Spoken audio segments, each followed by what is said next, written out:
ଦେଖନ୍ତୁ ଅଭିଯୋଗଟା ବର୍ତ୍ତମାନ ସେ କଲେ ଶୋଭନୀୟ ହେବ ନାହିଁ। ସେମାନେ ଯେହେତୁ ବିଜେଡି ଦଳ ଚିଟଫଣ୍ଡ ଟଙ୍କା ଫେରାଇବାରେ ବିଫଳ ହୋଇଥିବା ଯୋଗୁଁ ବିଜେପି ଦଳ ଯିଏ ବର୍ତ୍ତମାନ ସରକାରରେ ଅଛନ୍ତି ସେମାନେ ମ୍ୟାନିଫେଷ୍ଟୋରେ ତାଙ୍କ ନିର୍ବାଚନ ପ୍ରତିଶ୍ରୁତି ଦେଇଥିଲେ ଲୋକମାନଙ୍କୁ ଯେଉଁଦିନ ନିର୍ବାଚନ ଜିଣି ସରକାର କରିବେ ପ୍ରଥମ ଦିନ ପରେ ସେମାନେ ଅର୍ଡ଼ିନାନ୍ସ କରିବେ ଏବଂ ଲୋକମାନଙ୍କୁ ଚିଟଫଣ୍ଡ ଟଙ୍କା ଫେରାଇବାର ବ୍ୟବସ୍ଥା କରିବେ।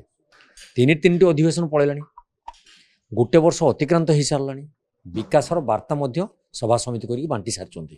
ବିକାଶର ରଥ ମଧ୍ୟ ସାରା ରାଜ୍ୟରେ ବୁଲି ସାରିଛି। ବିକାଶ ଭିତରେ କ'ଣ ଏ ମ୍ୟାନିଫେଷ୍ଟୋ ଥିଲାନି କି ଯେ ଲୋକଙ୍କୁ ଚିଟଫଣ୍ଡ ଟଙ୍କାଟା ଫେରାଇବା କଥା, ଗରିବ ଲୋକଙ୍କ ଟଙ୍କା।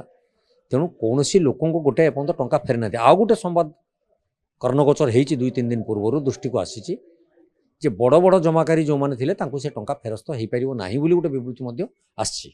ତେଣୁ ଇଏ ଯେଉଁ କଥାକୁ ଆମେ ବିଚାରକୁ ନେବା, ସରକାର ଯେଉଁ କଥା କହୁଛନ୍ତି ଗୋଟେ କରୁଛନ୍ତି ଓଲଟା।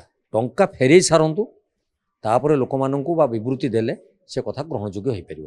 ଆଉ ତାକୁ ନ ଫେରେଇ ଆମେ ଦବୁ କହି ପୁଣି ଇଲେକ୍ସନ ପର୍ଯ୍ୟନ୍ତ ନେଇଯିବେ ଏବଂ ପୁଣି ଲୋକଙ୍କୁ ଭୁଆଁ ବୁଲେଇବେ, ସେଥିରେ ଆଉ ଲୋକ ବିଶ୍ୱାସ କରିବା ମାନେ ମତଲବରେ ହିଁ ନାହାନ୍ତି।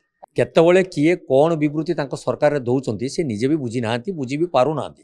ତେଣୁ ଆମେ ଯେତେବେଳେ ଜାଣୁଛୁ କହିଲେ ଚିଟଫଣ୍ଡ ଟଙ୍କା ଦେବେ, ଅର୍ଡ଼ିନାନ୍ସ କରିବେ, ମାସେ ଭିତରେ ଟଙ୍କା ଫେରାଇବେ, ଦିନେ ପରେ ଅର୍ଡ଼ିନାନ୍ସ କରିବେ, କିଛି ହେଲା ନାହିଁ।